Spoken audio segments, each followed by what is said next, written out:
অনেক ক্ষেত্রেই কিন্তু আমাদের মাথা গরম হয়ে যায়।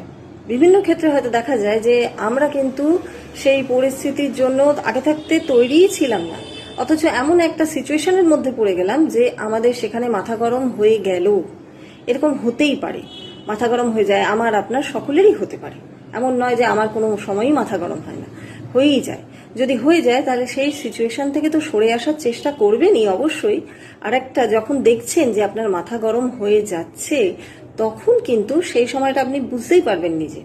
সেই সময় আপনার হাতের সামনে যদি জল থাকে তাহলে সিপ সিপ করে জল খেতে থাকবেন, কারণ জল কিন্তু আমাদের বডির মধ্যে 75% জল থাকে।